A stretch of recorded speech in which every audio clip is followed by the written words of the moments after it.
What's up, YouTube, man? Welcome back. So today, as you can tell from the video, man, today it's going to be all 325 and 234XX, also known as the crisscross counter. So before I get into what I'm going to talk about today, man, don't forget, if you like my videos, like, comment, subscribe.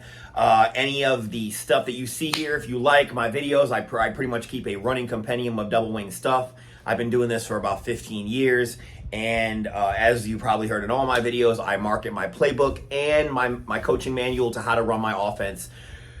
Everything that I pretty much show here is all using terminology that's held in my manuals. So obviously, me doing these YouTube videos, as a promotion for what I do, with my playbook and manual. So if you want to hit me for information on that, don't forget westcoastload@yahoo.com. So that's enough for that pitch.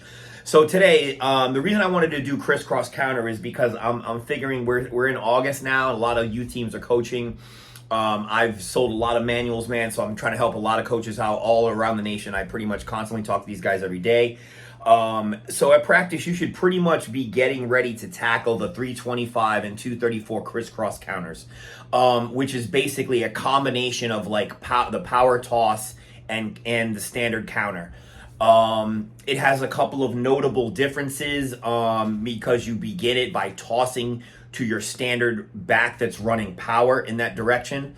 What else is different? I mean, like I said, you're using your 3-back to hand off the ball to the 2-back. So that's why the plays are the only plays in my system that have a 3-number designation, like Ray 325XX. It's essentially telling you the 3-back is getting the ball first. He's handing it to the 2-back, running to the 5-man.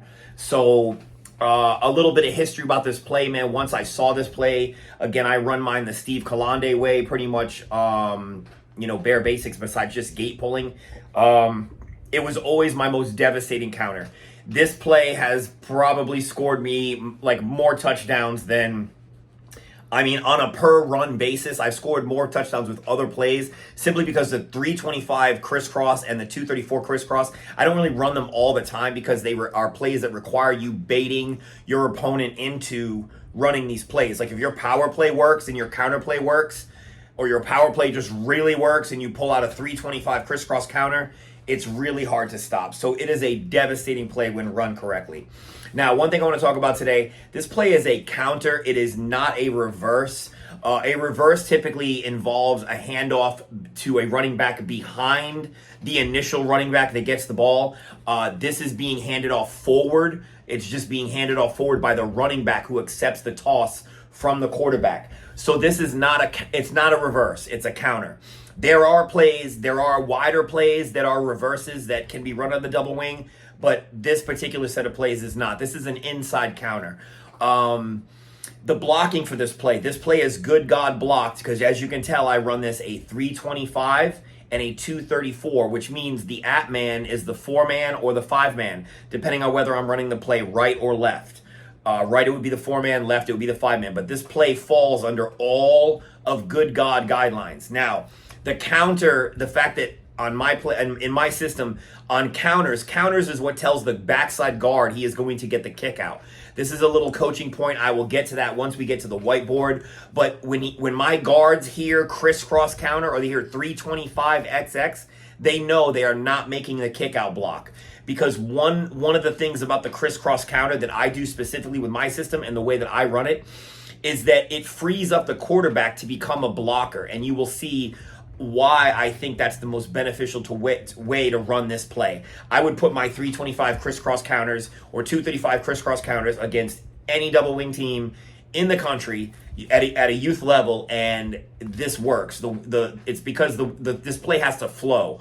So the flow of the blocking for this play is critical to this play working right. So I'll discuss that once we get to the whiteboard. Now, you also saw in my intro video, I run a no-mo series of this play, which no-mo stands for no motion in my system. And a lot of people ask me, like, why did you do that? Like, what was the benefit of that? It's actually a 2 handoff. I still call it, I just called it no-mo 325XX or no-mo 234XX. And the quarterback knew which way to open and who he was going to hand off to. And it was just a double handoff. And one reason that I liked it is because it hit really, really fast. Like it eliminated the problems. Like sometimes the problems with 325X, you're tossing the ball to the first running back. So you're hoping that he gets the ball tossed like right in his chest, and because he's immediately going to need it in his hands to hand it off to another person. So this play can be risky. It's why it needs to be repped. You need to do the circle drill with this and have your skill position players out there just doing the circle drill. Toss, handoff, toss, handoff, toss, handoff, toss, handoff all day to make this play work in the backfield, okay? So the reason I went to the No-Mo series of this, I wanted a faster hitting play, and I also wanted to, at the time, my 3-back was kind of shaky on getting tosses and then handing it off for some reason. He just didn't like doing it. So I said, all right, we'll just do a double handoff, and we did it, and it was still successful. So, I mean, honestly, what I really want to do is get to the whiteboard and just kind of discuss how I specifically block this play, and again, why I think that my crisscross counters are some of the best ways you can run it and some of the best executed at a youth football level. So let's go ahead and get right into it. Okay, so the first thing about my Ray 325XX counter is that I'm just going to go over the play side blocking. Again, this is a good God block play. Ray is telling my kids we're going in Ray motion, which is my left wing going this way.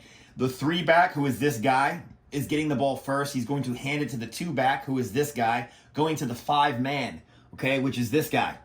All right, they're running a crisscross counter. Now, what the counter tells my guards is that the guard is going to be free of the kick-out block. He is not going to need to make the kick-out, and I'm going to tell you why that is. But first, we're just going to discuss the play side blocking with good God. I'll start with the center. The center is always blocking man on, man away. He steps to the line, he has a man on block. The good God system says anybody inside the at-man is blocking God, gap on down. That's your guard here, so he steps to the line. Does he have anyone in his gap? No. Anybody on? No. Anybody down? Yes. So this is his guy, double team on the nose. The at-man's your 5-man. He's blocking good. So he steps to the line. If we run at you, you must be good. Steps to the line. Anybody in his gap? No. Anybody on him? Yes, technically, right there. So he's got this on block. Now, the first man outside of the at-man is your kingpin. He is blocking GDB, gap down backer. Steps to the line, gap, no, down, yes. There's your pin block, okay? Now, this end is going to play contain, okay? So he's going to come down here like this, all right? Now, before I discuss anything, I want to just go into the motion. This is a key, critical point about the crisscross counter. This kid right here is going to go into a super shallow motion, okay? The distance between the heels of the guard and about this where he intercepts, gets the toss, is maybe about 1.5 yards, okay? Because what I make my quarterback do is he opens to motion. He steps to 7 with his foot. This is his foot stepping to 7 o'clock. And then he just gently tosses the ball to the 3-back. And then once he tosses the ball to the 3-back, he is now freed up. And he just comes straight downhill to kick out this end, okay? Now, once the 3-back has the ball in his hand, he's going to keep on his little shallow track right here, okay? Now, before I get into all that, I want to go over the backside blocking. So again, my guard knows he doesn't have the kick-out block because the quarterback is in perfect position. Everything about the reason I run this play the way I do is about flow through the hole. So everything has to be in an orderly fashion so that kids aren't running into each other. So here's the order through the hole. The guard is going to make a quick pull, and he's going to eat up the space made by this double team. And he's just going to come right up in here and get around here. Fight his way through and get right to backer. First inside middle linebacker. The 4-back is going to make a quick power step to simulate we're running power. And then he just steps the other way and he follows the guard right through the hole, goes up inside out. Okay? This kid here on the backside is making a fast inside reach to cover for the guard pulling. And I am gate pulling. So the tight end is going to come down real quick. He's going to come right upfield to safety. Okay? Now, this kid right here, as soon as the ball is snapped, he's making just a slight hesitation step. I just have him kind of step back and open up his hips. He's already facing 45-degree angle at the tight end at the snap. So he opens up his hips, and then he basically comes right downhill like this. Okay? And the ball exchange happens right about here. and generally your two back is off to the races up the field, okay?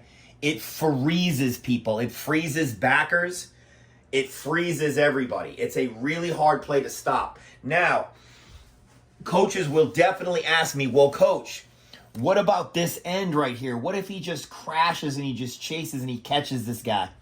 Okay? Well, if that happens, what that's telling me is that this play right here hasn't been run enough. Period. Because when this kid sees motion coming his way, if he crashes down like that, then he hasn't been punished enough with Ray 34 power. The 325 crisscross counter works because your power works. Okay? That's just how it goes. Okay, and you can run this play either way. Its complementary play is Lee 234 or XX. Usually during the season, we used to call this Lee 234 XX counter and then Ray 325 XX counter. I just shortened it and we just called it XX. And that's how I told my guards to know the difference between counter blocking and crisscross counter blocking. If I said the word XX, they know that the quarterback has the kick out. Same thing on Lee 234 XX. The two back goes in shallow Lee motion. Quarterback opens up his hips and comes straight downhill. Straight down this way, opens his hips, comes down, kicks out the end over here. It's run in reverse the same way I run it straight up. All right, so I hope you guys like that, man. I'm gonna cut to a couple scenes of that shallow motion just at the end of this video. So if you kind of want to check out what I'm talking about, I'll just kind of highlight it and show you what it looks like. And I hope you enjoyed the video, and I hope this makes your crisscross counters unstoppable. Good luck.